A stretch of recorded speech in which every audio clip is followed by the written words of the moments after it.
também, a gente fala na sequência a respeito de eleições na Costa Rica, onde uma direitista agora ganha. Parte de também uma tendência regional, após vitórias parecidas em Honduras e Chile. O que isso implica para a região, o que implica para Costa Rica e o que implica, de forma mais ampla, para as ambições dos Estados Unidos na América Latina e no Caribe. É o que a gente desdobra na sequência, conforme a gente fala de onda conservadora regional. A história é a seguinte: a cientista política Laura Fernandes, uma mulher de 39 anos, foi eleita presidente da Costa Rica no primeiro turno das eleições realizadas ontem, com votação superior a 48% dos votos válidos e mais de 90% das urnas apuradas. A essa altura do campeonato já são 96% das urnas apuradas e ela segue disparando uma vitória em primeiro turno por larguíssima margem, comparado aos outros candidatos. Ela é a candidata do partido Pueblo Soberano, PPSO, um partido direitista local ali em Honduras, e alcançou o percentual necessário para evitar um segundo turno que, caso ocorresse, estaria previsto para abril. Isso consolida a continuidade do projeto político iniciado pelo atual presidente de Costa Rica, Rodrigo Chaves, de quem ela foi chefe de gabinete.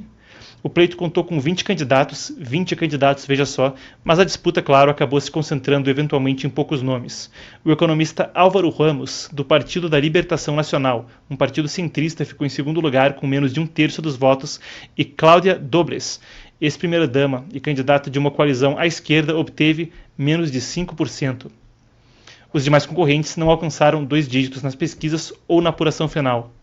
A legislação da Costa Rica exige mais de 40% dos votos, então, para uma eleição no primeiro turno, desde que haja uma diferença de mais de 10 pontos para o segundo colocado, 10 pontos percentuais, é o que aconteceu. A disputa foi encerrada. A taxa de participação, claro, ali o voto não é obrigatório, foi considerada dentro da média histórica do país e o resultado confirma as projeções das pesquisas nas semanas anteriores, que já apontavam a liderança da candidata governista. A gente tem aqui também os votos, então, da apuração e também a matéria da Reuters a respeito, detalhando o assunto. Se temos, a gente coloca aí, então, as pesquisas que se confirmaram. Isso é da Reuters Ipsos, que também trabalhou ali, então, no polling, nas pesquisas a respeito do assunto. Acrescentando a vitória direitista da presidente Laura Fernandes, a gente tem também o seguinte: são 30 de 57 cadeiras no Congresso. É um aumento significativo em relação à bancada anterior. Já eram menos de 10 parlamentares, então, para o partido antes disso. Agora ele triplica de tamanho e consegue mais da metade dos votos, então, ou melhor dizendo, mais de metade dos assentos no parlamento, o que dá uma maioria simples ao governo. Não é o patamar necessário para fazer alterações constitucionais, mas colocar a coisa numa base ampla no legislativo reduz o grau de fragmentação que marcou boa parte do mandato anterior. Ainda assim, vai ter negociação a respeito do assunto. De forma interessante, a questão de segurança pública e administração é mais uma das que vem à tona. E a gente não pode esquecer do contexto regional. Aí, corta para mim, porque é interessante a gente falar a respeito disso. Isso acontece num contexto no qual a gente fala de um estado de exceção na Guatemala, onde a gente fala do exemplo de El Salvador, que basicamente se tornou coisa imitada por países pela região. No Brasil, na eleição de 2026, em particular depois da mega operação no Rio de Janeiro, a gente fala a respeito da segurança pública, de acordo com a quase totalidade das pesquisas a respeito do assunto, como o assunto número 1 a ser tratado nas eleições presidenciais. No Chile a coisa não é diferente, um país que teve um fluxo em massa de imigrantes, o que também disparou a criminalidade por ali. No Equador, a gente viu cenas similares de estado de exceção e Daniel Noboa se reelegendo com a pauta da segurança pública. Com a pressão americana quanto à questão do narcotráfico internacional, a coisa se amplia. E agora em Costa Rica parece ser mais um lugar onde essa preocupação novamente leva um candidato à presidência. Era uma das pautas principais. Pessoal, o vídeo já volta. Marcos aqui, recado importante. O que você está assistindo é um corte do programa Epoch News, que vai ao ar de segunda a quinta, sempre às 5 horas da tarde, aqui nesse canal. Inscreva-se e não perca nenhuma edição, nem as nossas coberturas especiais de eventos globais. Absolutamente imperdível.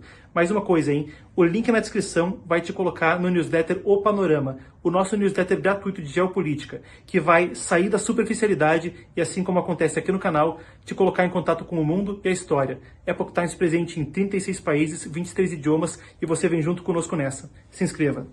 Eu volto com vocês para a apuração, conforme a gente fala disso sendo considerado como uma jornada eleitoral.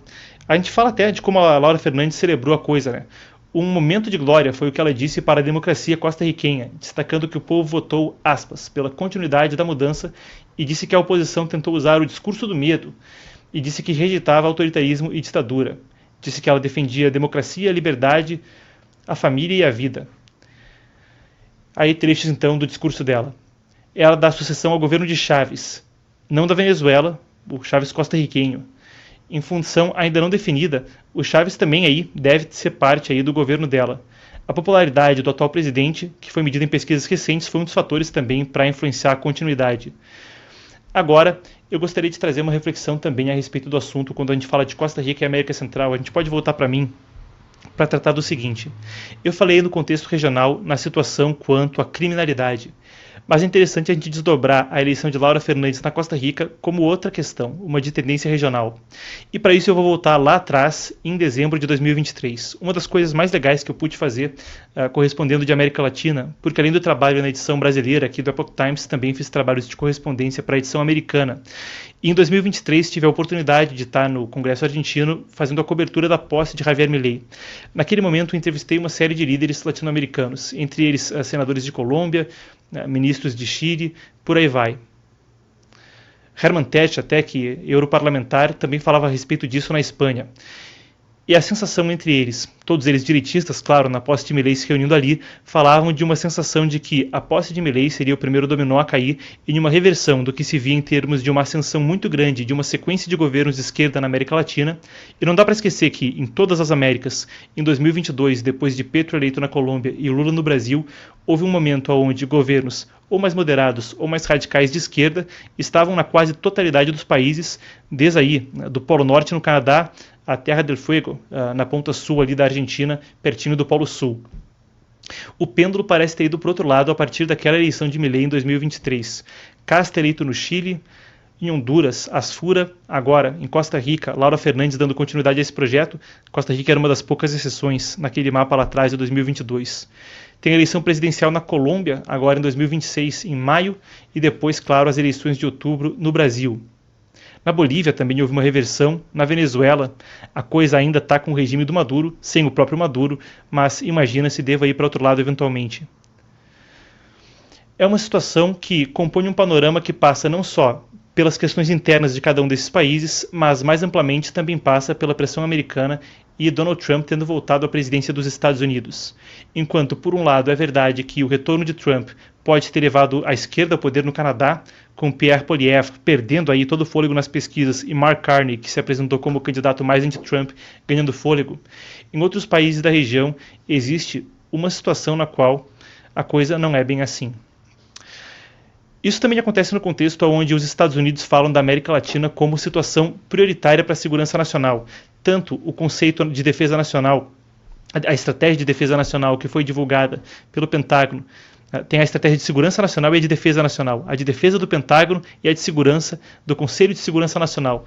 Uma série de órgãos aí diferentes, mas o ponto é, dois dos documentos mais importantes de estratégia dos Estados Unidos colocavam a América Latina como prioritária e a cooperação em termos de narcotráfico também como questão prioritária.